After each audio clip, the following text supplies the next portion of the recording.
Thank you. Abraham, I would like to ask a couple of questions about step 2, and then I'd like to share a situation and get your input on it. About step 2, which is you have asked, clarified, and the universe answers. So things are created, and they're now out there, and they weren't there before. And as I try to picture this from a non-physical perspective, which is hard, I picture a lot of things being there that weren't there before they were created. Such as?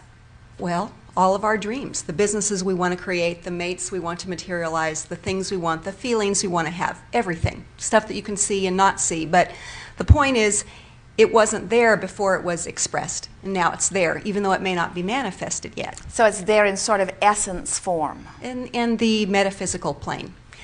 So a question I've been wondering about is, if we reach a point on some of these things where we just can't ever receive, we just never get to that place, do they evaporate?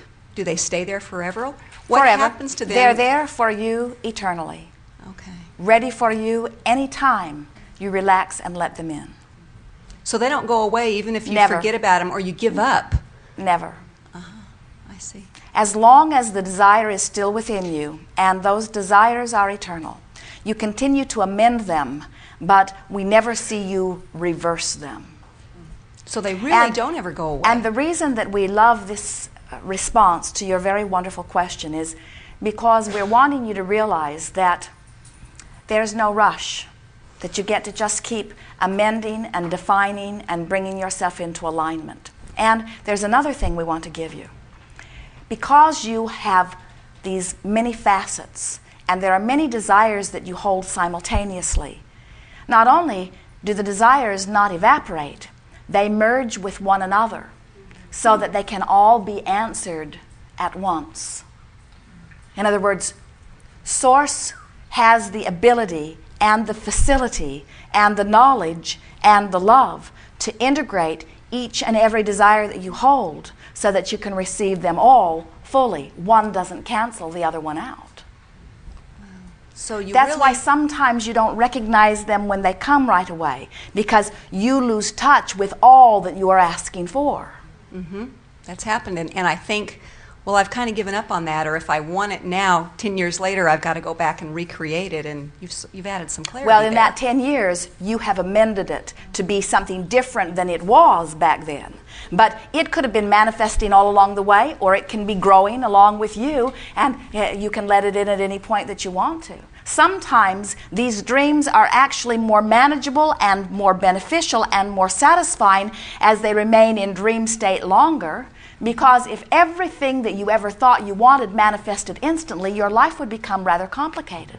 But because there are other intentions that you hold, it doesn't happen in that way. In other words, you could be saying, oh, I'm really, really, really wanting a 20,000 square foot house because you saw one somewhere and you think you want it. But you could also be saying to the universe, I love the simplicity of my life, or I love the ease of my life, or I love the comfort of my life, or I love being able to maintain my own home. In other words, you may be saying other things that don't exactly match with that 20,000 square foot house. So the universe knows the essence of what you were reaching for. The universe knows that you wanted something that was grand, that you wanted something that would satisfy your sense of being a powerful creator. And the universe is yielding to you what you really want in the moment that you let it all in the moment that you relax and stop the struggle.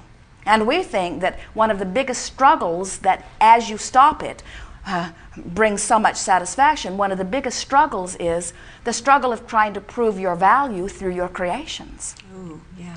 And that's why, as you start enjoying the essence of the dream of something and not needing the manifestation of it, as you enjoy the essence of it, then you allow this ethereal, non-physical swelling, and it becomes your experience, and you become the owner of it without the complication of all of the manifestation. And then you just manifest the cream of the crop, so to speak. We have enjoyed this interaction immensely. It is delicious to come together with those like you who are coming to understand more clearly every day that you are the creator of your own experience. Be easy about all of this. Life is supposed to be fun. Lighten up, play more, laugh more, make more fun of more things. Hang around with people who make you laugh. Go to places that make you feel good. Make the best of every situation. Look for the positive aspects of where you live. Look for things to do. Keep your mind busy. Focus upon things that feel good. Bring many people into your life. Make more decisions than every day. Have fun with all of this. Life is supposed to be fun. You are the directors of energy, and your thought is the process by which you direct. There is so much love here for you. We are complete.